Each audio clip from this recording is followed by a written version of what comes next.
Bapa, kami memohon pertolongan-Mu bagi kami semua, supaya kami bisa mendengar dan merenungkan firman-Mu dengan baik, supaya kami bisa mengerti kehendak-Mu bagi kami, bagi gereja-Mu, dan bagi setiap pribadi kami. Ya Roh Kudus, berkuasalah atas kami, mematahkan, menundukkan segala aspek hidup kami, supaya firman-Mu bekerja di dalam hidup kami. Di dalam nama Tuhan Yesus kami berdoa. Amin. Silakan duduk. Shalom. Ya, senang sekali kita boleh berjumpa kembali hari ini. Ya, ada yang sudah 50 tahun mendengar firman? Siapa yang sudah 20 tahun mendengar firman? Banyak ya. Yang 50 tahun? Kalau dia 20 tahun dengar firman, kira-kira berapa banyaklah firman yang didengar itu, Bapak Ibu Saudara? Berapa ayatlah firman itu? Berapa banyaklah benih firman yang ditaburkan? Hari ini catat, berapa ayat firman yang kita baca, ditaburkan hari ini. Coba kita menganalisa nanti, berapa banyak dari ayat-ayat ini, berapa ayat yang kita baca tadi? Dari ayat 1 sampai 9, sudah 9 ayat.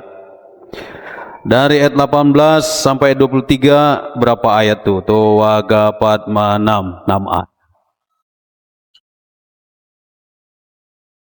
Tapi dari sekian ayat yang kita baca, katakanlah dalam pemahaman sederhana, 1 ayat 1 butir benih persemaian. Berapa nanti yang akan tumbuh? Berapa nanti akan tumbuh di hati, di dalam pikiran kita setelah kita pulang ke rumah? Lalu hasilnya kita lihat 1-2 hari. Kalau benih berapa hari? Seminggu kah?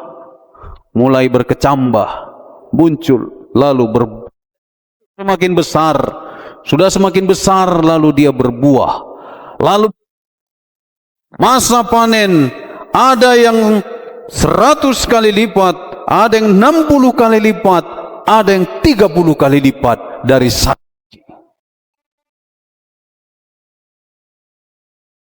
Kenyataannya Bapak Ibu, banyak sih orang Kristen tidak berbuah, atau firman yang ditaburkan dalam hidup orang percaya. Dari mana caranya? Ketika orang melihat hidup kita, perbuatan kita, di kantor, di masyarakat, dimanapun, orang melihat kita begini. Ini orang Kristen apa bukan ya? Kalau orang Kristen, bedanya apa? Buahnya apa? Kan itu persoalan, Bapak Ibu. Sekian lama kita mendapat taburan persemaian firman, banyak yang berbuah. Ini ditentukan karena pada prinsip firman yang benar akan berimplikasi hasil.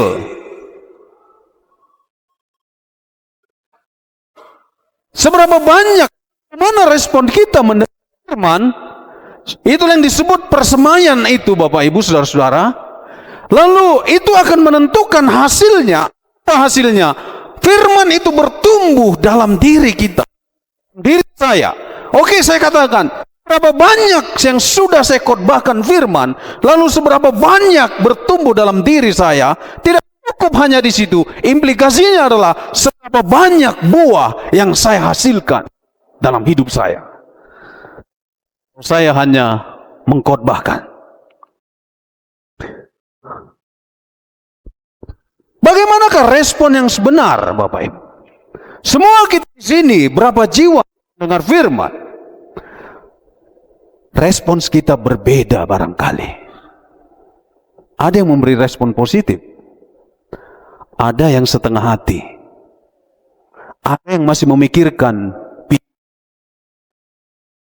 siapa yang bertanding tadi.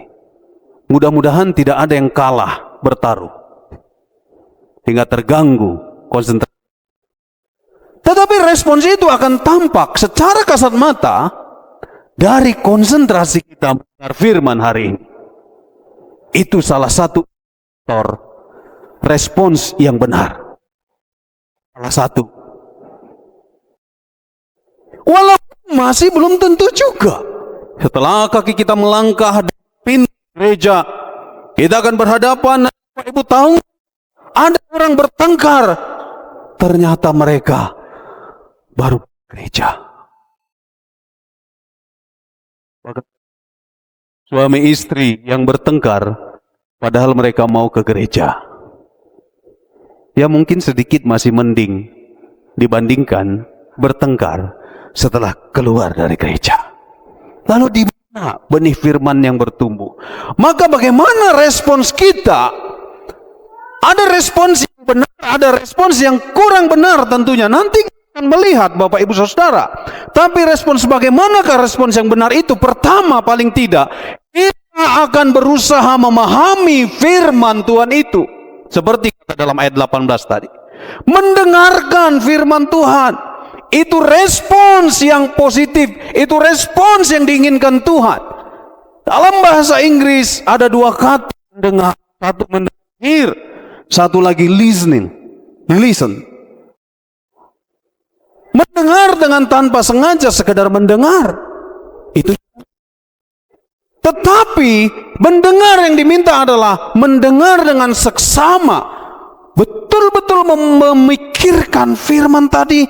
Maksudnya apa ya? Karena itulah mendengar yang diinginkan Tuhan. Seperti Maria duduk di kaki Yesus. Dia mendengar.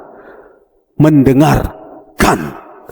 Marta juga mendengar, tapi dari dapur sambil dia atau tempe, sambil dia ngomel-ngomel dalam hatinya. Dia mendengar juga. Hear. Yang satu lagi listen. Mendengarkan dengan seksama. Karena Bapak Ibu Saudara firman Tuhan berkata, mari kita baca 1, 2, 3. Jadi iman timbul dari pendengaran, dan pendengaran oleh firman Kristus. Bayangkan kalau kita adalah seorang ibu memberi nasihat kepada anak kita. Anak itu tidak mendengarkan kita. Coba kesini Anto. Si Antoknya bermain. Diceramahin sang mama, si Antoknya bermain. Nah, itu artinya apa? Dia mendengar tapi tidak mendengarkan.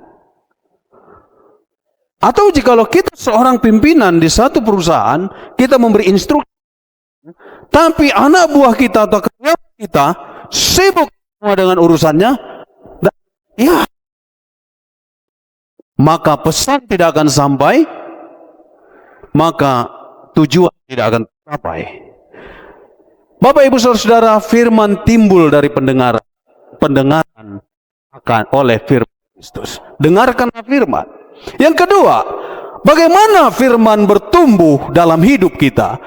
Firman akan bertumbuh yang kita dengar tadi, itu baru satu tahapan. Tahap berikutnya adalah ketika saya mengizinkan firman Tuhan itu memang tumbuh dan berakar. Seperti kata ayat 20 sampai 21. Kita dengar firman, kita taruh di mana? Mendaratnya di mana? Melalui telinga, turun naik ke kepala, ke otak, dianalisa, direnungkan di sana. Lalu dari sana turun ke hati, dihayati, rasa-rasa. Maka saat itu firman akan tumbuh. Apa ciri dari tumbuh? Ciri tumbuh, satu benih tumbuh kalau dia berakar. Betul? Kalau dia tidak berakar, dia tidak tumbuh. Pertanyaannya, di mana tumbuhan itu menaruh akarnya, di tempat dia jatuh. Maka hari ini pikirkan, di mana firman ini jatuh? Di kepala kita? Maaf ya, di hati kita? Lalu pikirkan kondisi otak kita dan hati kita. Saudara, lihat, ada akar. Akar itu menancap di mana? Darat. Akar itulah yang akan cari makanan bagi tumbuhan. Akar itulah yang akan mendorong pertumbuhan. Kita harus izinkan dan biarkan akar itu menembus sesuatu. Dalam hal ini menembus tanah. Dalam hal ini bisa menembus batu. Dalam hal ini bisa menembus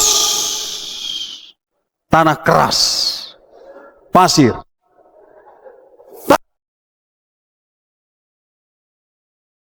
Ada akar yang harus kita izinkan menembus. Apakah itu otak, hati kita, menembus perasaan kita, menembus jiwa kita? Izinkan itu. Seorang yang tidak mengizinkan akar firman itu jatuh dan berakar di dalam benaknya, firman itu akan hilang, mati, tertiup angin. Persoalannya, ada banyak kurang mau. Ada begitu banyak orang tidak mengizinkan hatinya, pikirannya, bahkan kalbunya ditembus oleh firman. Orang ini tidak mengizinkan dia tertembus. Orang ini adalah orang yang takut terluka.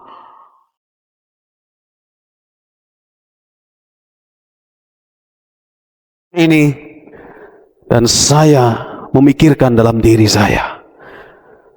Dulu saya pekerja di ladang. Saya guru. Bapak saya guru, tapi guru zaman dulu belum dapat sertifikasi. Guru zaman dulu catu kami harus ke ladang. Di sana kami mencangkul di tanah. Ada satu pekarangan tanah bekas tempat bakaran batu, ditinggalkan orang. Kelola karena banyak batunya, itulah kami cangkul, batunya kami singkirkan. Tapi selain batu ada lalang. Maka saya di kota tebing tinggi Sumatera Utara disebut kampung lalang. Karena begitu banyak lalang. Enggak, Bapak. Lalang itu anak-anaknya itu bisa tembuskan tajam tombak. Lebih hebat, menembus kemana-mana. Pohonnya di sana, akarnya di sini. Hebatlah, akarnya itu bisa tembus batu-batu. Bapak Ibu, tumbuh. Tumbuhan adalah akar yang menembus, dan menembus kemana dia mau menembus. Mari kita baca firman Tuhan ini. 1, 2, 3. Sebab firman Allah hidup dan kuat dan lebih tajam daripada pedang bermata dua manapun. Ia menusuk amat dalam sampai memisahkan jiwa dan roh, sendi-sendi dan sumsum. Ia sanggup membedakan pertimbangan dan pikiran hati kita. Tuhan, kata Alkitab, seumpama pedang bermata tajam. Pedang itu bukan hiasan tembok. Pedang itu bukan disimpan sebagai ajimat atau barang kuno. Firman itu kita gunakan Firman itu kita pegang, bahkan kita izinkan melukai kita, Bapak Ibu. Melukai pikiran kita, melukai hati kita, menembus kalbu kita. Dan kita izinkan itu. Itulah respons yang benar. Karena kalau kita tidak izinkan, dia tidak akan berakar. Dia akan jatuh di tanah. Atau seperti air di daun keladi. Anak-anak sekarang mungkin gak pernah lihat keladi. Kami di kampung kami banyak keladi. Saya kasih makan babi pakai keladi. Jadi saya tahu air di daun keladi di atas talas itu tidak merembes, tidak meresap, melainkan ya goyang-goyang aja dia. Lalu ditiup angin daun keladi itu jatuh. Kayak gitulah orang Kristen mendengar firman, tapi firman itu tidak dia izinkan menembus hatinya. Menembus.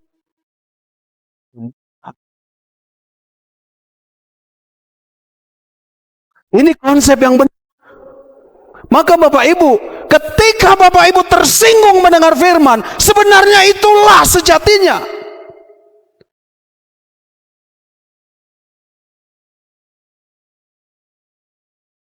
Kalau kita tersinggung dengar firman, kalau kita sakit hati dengar firman, masih puji Tuhan. Daripada Bapak Ibu dengar firman diam-diam aja. Daripada Bapak Ibu atau kita dengar firman masa bodoh. Daripada kita dengar firman, alah, sudahlah. Tahu dengar sama sekali. Maka inilah konsepnya. Kalau Bapak Ibu tersinggung dengar firman, jangan salah. Itu artinya firman itu menembus logikamu, menembus logikaku, pikiranku, akal budiku, ismaku, ditembus, dan biarkan firman itu mengguncang hidup kita. Disitulah kita artikan dia ubah hidup kita. Maka responslah firman pertama, kan? Kedua, izinkan firman Tuhan berakar. Sekuensi berakar, dia akan menembus hati, menembus logika. Jangan tersinggung. Kalaupun tersinggung, cepat menyadari, oh iya, firman berotoritas mengubahku. Bukan aku yang mengubah firman, apalagi pemberita firman. Kita sama-sama hari ini dengar firman. Kita sama-sama izinkan firman berakar dalam benak, hati, jiwa, dan ada amin.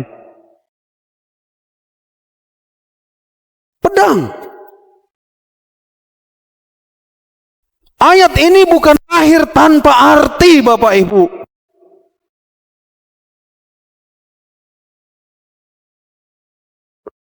Lantas apakah kita mau firman menyenang-nyenangkan kita?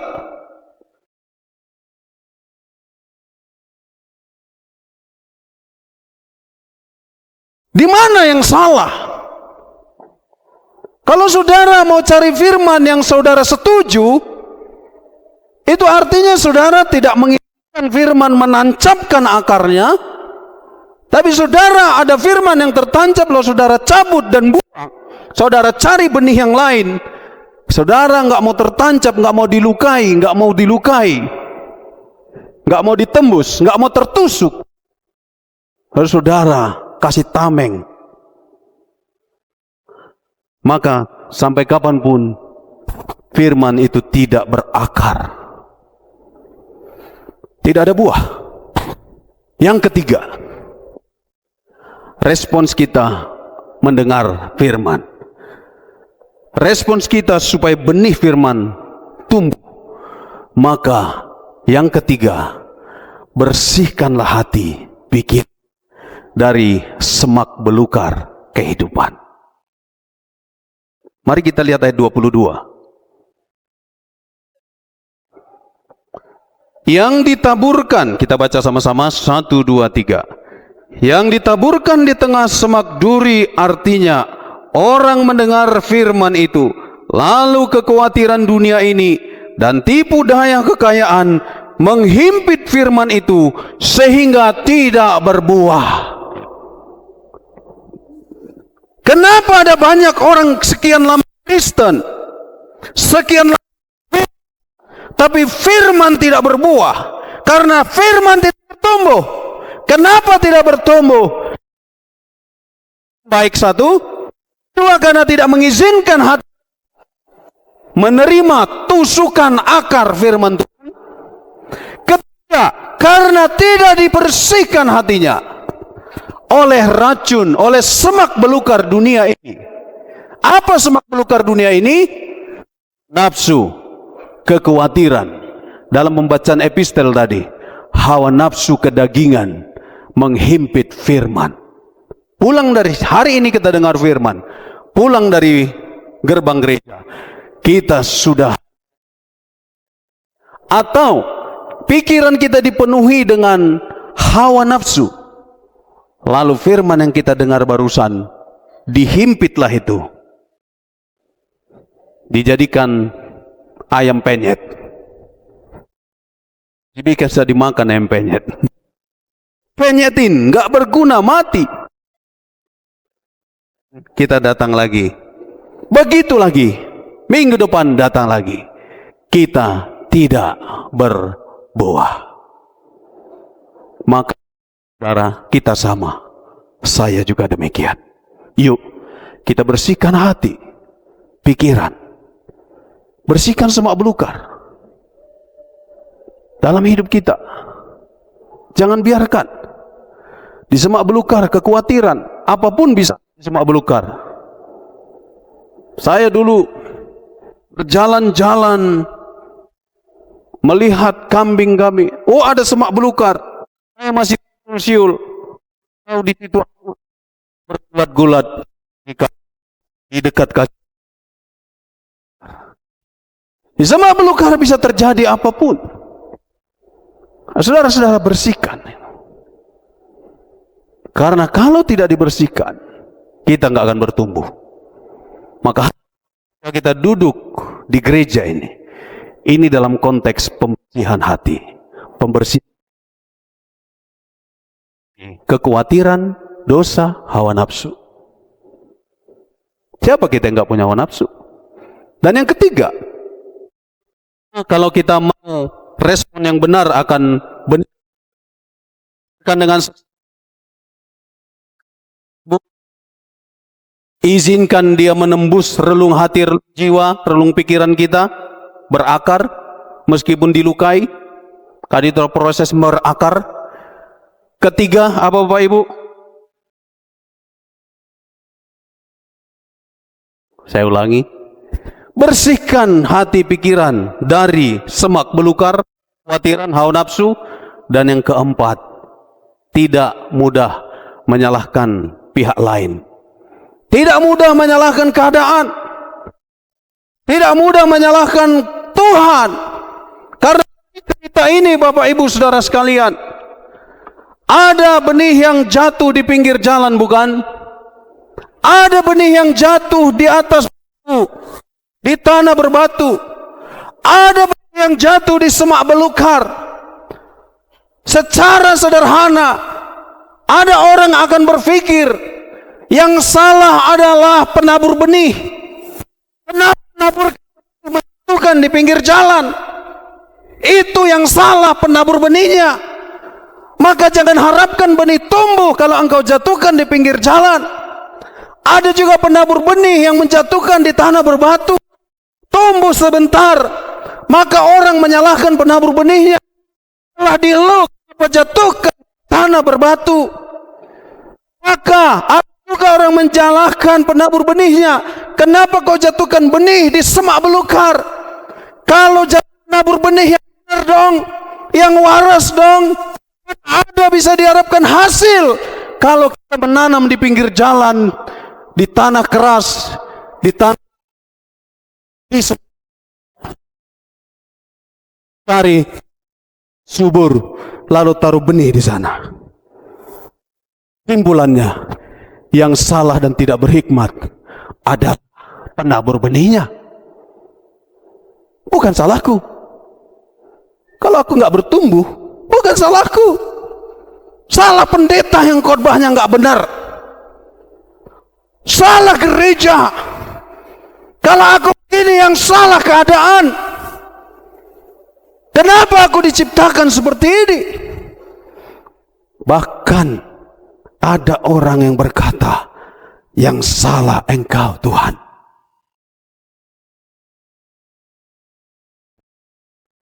Bapak Ibu Saudara-saudara, benarkah demikian? Apakah maksud tanah yang subur?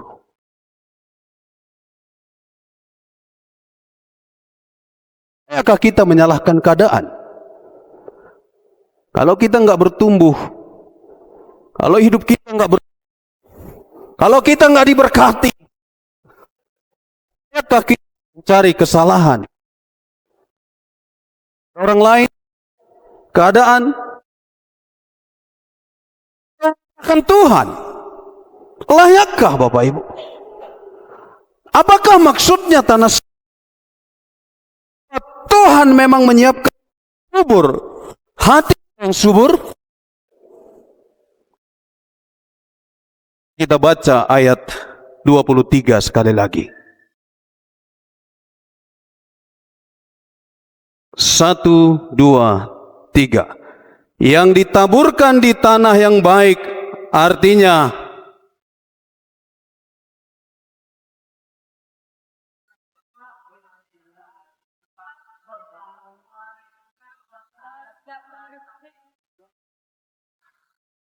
di apa maksudnya? Tanah yang subur adalah orang yang memberi diri diproses, tunduk pada firman itu, mendengar dan mengizinkan firman itu berproses. Dalam struktur khotbah kita tadi, firman itu didengar, kita izinkan berakar, lalu kita bersihkan pengganggu, hama, gulma, kita siangi hati kita, lalu biarkan dia bertumbuh tanpa menyalah-nyalah orang lain, tanpa menyalah-nyalahkan Tuhan. Artinya tanah subur yang dimaksud adalah tanah di mana di dalamnya ada upaya kita, ada respons kita, mendengar dan memberi diri diproses, bersihkan. Apa yang salah dengan jalan? Lihat jalan. Kalau bisa tumbuh, kenapa firman bisa tumbuh? Apakah benih rumput lebih hebat? Di pinggir jalan benih firman bisa tumbuh, Bapak.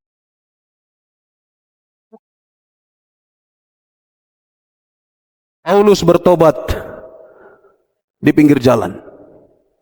Dia dengar firman. Dia tersungkur di jalan menuju ke Damsyik. Benih itu bertumbuh. Gereja-gereja di Asia dirintis oleh Paulus. 2 orang murid Demaus dibutakan oleh kesedihan. Tetapi mereka menyadari bahwa mereka adalah Kristus yang sudah bangkit. Mereka bertobat, bertumbuh. Paulus, orang murid, siapa lagi? John Wesley. Menangkap wahyu Tuhan di mana? Di jalan menuju gate. Jadi di pinggir jalan, Bapak Ibu. Jangan salahkan, kenapa Tuhan taruh begini, kenapa Tuhan taruh begini. Lihat, kalau engkau dan aku mau dengar firman dan izinkan dia berakar, kondisi apapun dalam hidupmu dan hidupku, kalau kita berespons dengan baik firman Tuhan, dimanapun dia akan bisa berakar, bertumbuh, dan membuat saudara buah. Tapi kalau pada dasarnya kita tidak mau, di tanah humus yang tebal sekalipun, kalau memang dasarnya kita tidak izinkan firman Tuhan bertumbuh, tidak akan berakar, tidak.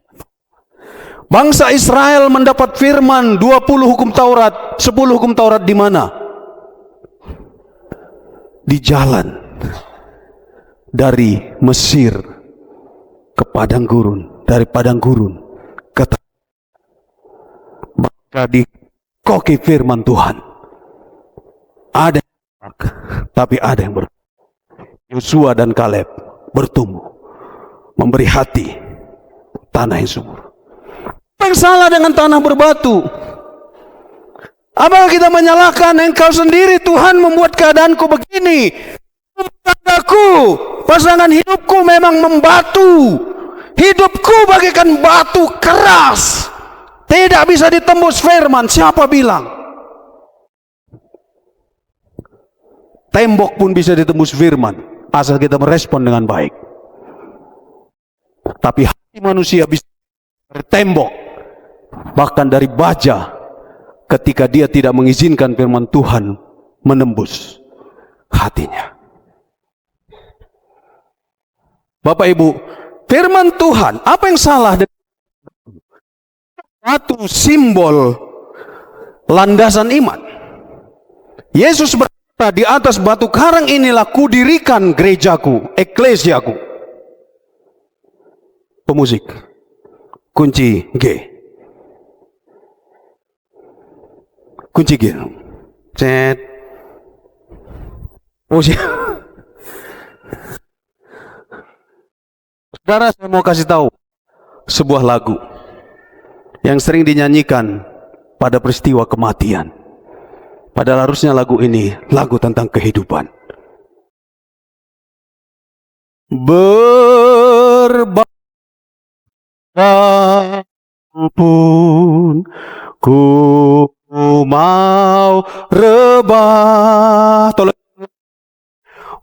Bagai musafir yang lunai lelah, asal mimpiku dekat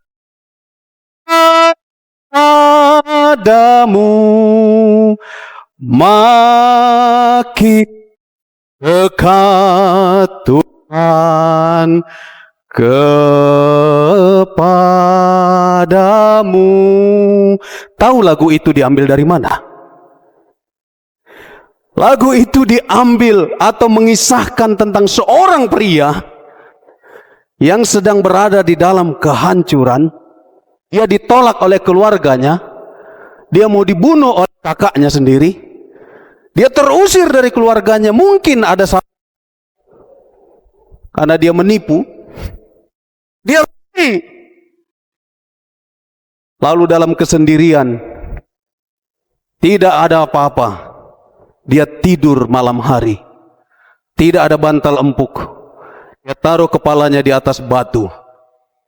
Tapi saudara, ketika dia tidur, dia melihat visi, dia melihat tangga dari bumi ke sorga, dan melihat malaikat turun naik. Siapa orang itu? Yakub.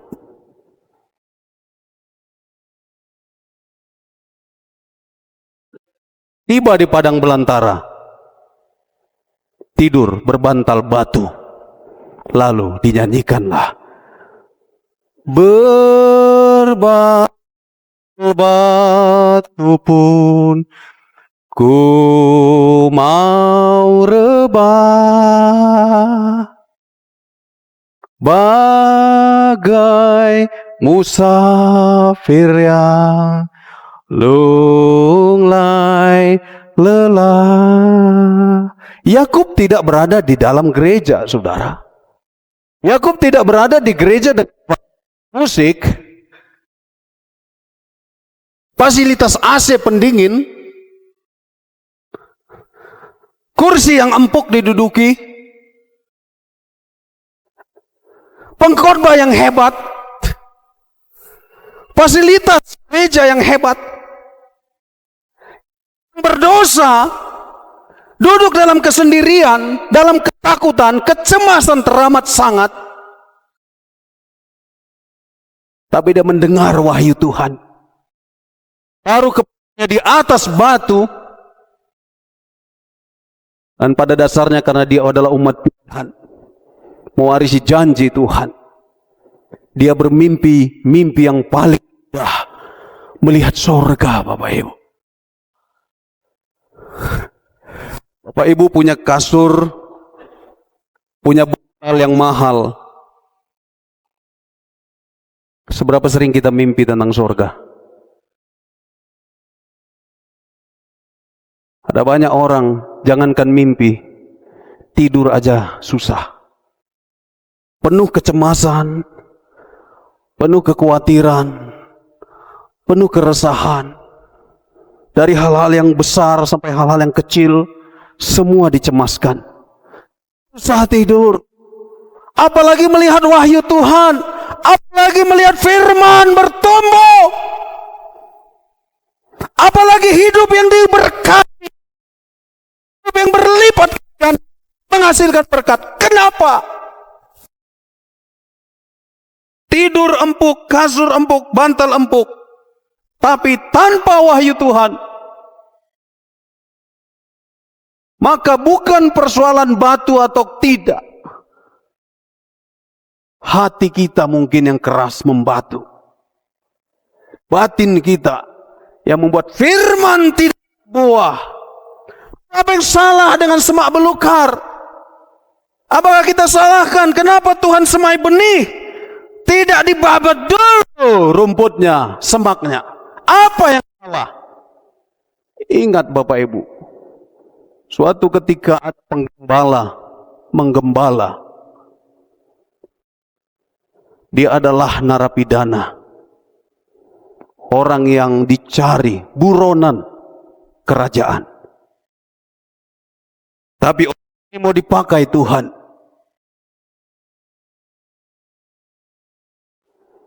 Asik dia menggembala, ketika tiba-tiba dia melihat ada semak belukar terbakar.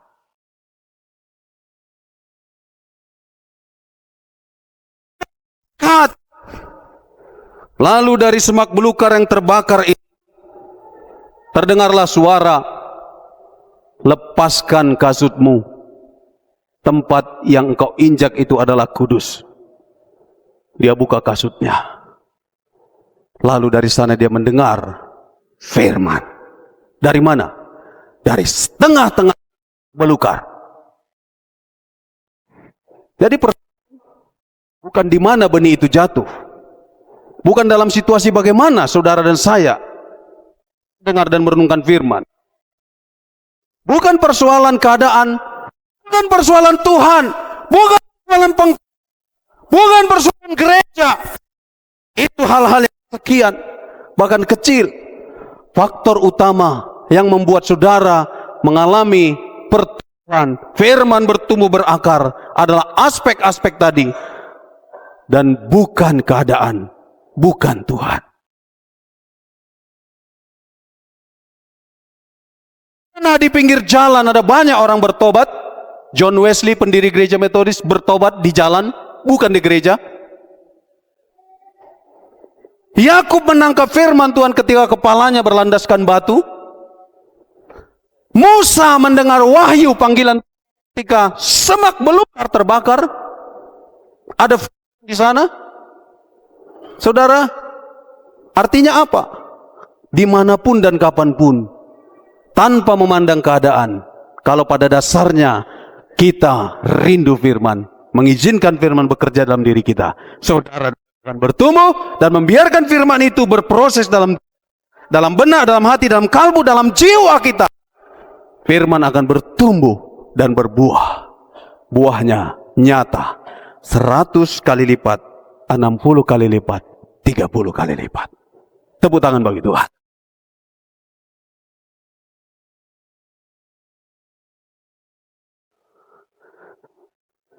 Maka Bapak Ibu Saudara, betullah lagu, izinkanlah firman berkuasa dan mengubah kita.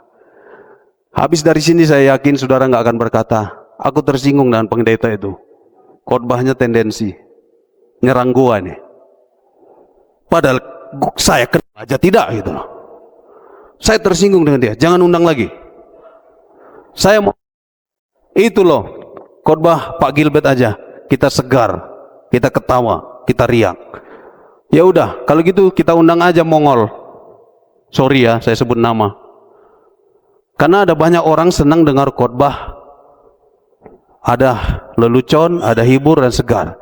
Ini hal realita dan memang tidak bisa kita nafikan. Kalau khotbah serius terus, khotbah kematian terus kan membuat kita sedih. Tetapi prinsip utama bukan itu, Bapak Ibu. Prinsip utama adalah, yuk kasih tanah subur. Apakah di sana batu, apakah di sana ada rumput, apakah di sana di pinggir jalan, atau di mana, atau Bapak hutan, atau dimanapun. Bahkan sorry tuh, saat saudara di kamar mandi pun, renungkanlah firman Tuhan. Kenapa? Ada meninggal di kamar mandi. Ada banyak orang meninggal di kamar mandi. Renungkanlah firman Tuhan. Mana tahu ketika kita di kamar mandi, saat itulah kita dipanggil Tuhan. Kita sedang renungkan firman. Tapi banyak juga orang melakukan kamar mandi. Baik, Tuhan Yesus memberkati kita. Mari kita berdoa.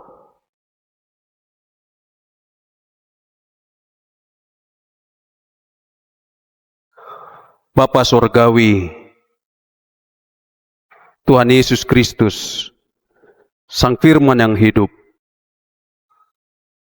yang turun ke dunia, menyelamatkan kami. Dan kini firman itu ditulis dalam kitab suci. Firman itu, firman yang iya dan amin, yang tumbuhan iman, karena dalam diri kami. Tuhan, kami ingin berbuah lebat, berlipat ganda selama kami hidup. Berbuah 30 kali lipat, 60 kali lipat, 100 kali lipat. Tapi itu hanyalah harapan sia-sia jikalau kami tidak mendengar, tidak merespon. Maka hari ini firman-Mu mengajak kami termasuk hamba-Mu ini untuk tekun mendengar firman, untuk mengizinkan firman Tuhan memproses, menusuk hamba, menusuk kami semua, dan membiarkan firman itu bertumbuh tanpa dihimpit oleh kekhawatiran dan nafsu dunia, semak belukar kehidupan. Dan membiarkan kami bertumbuh tanpa berpikiran negatif, tanpa menyalahkan Tuhan, tidak menyalahkan pihak eksternal.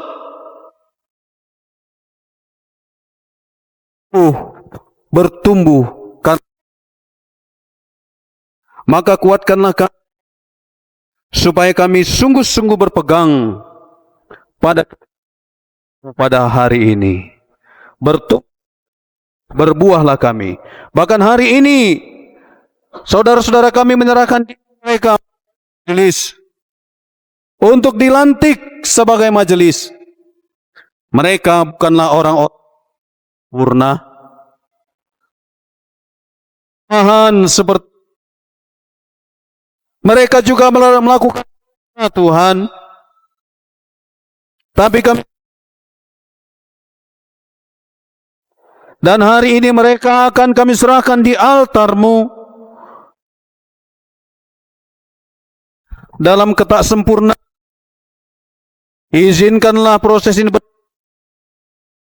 panggilan-Mu Tuhan, menerima mereka, dan mereka taruhlah benih-benih panggilan-Mu berakar, berbuah dalam diri mereka, sehingga kemajelisan mereka pun adalah kemajelisan yang berbuah yang baik.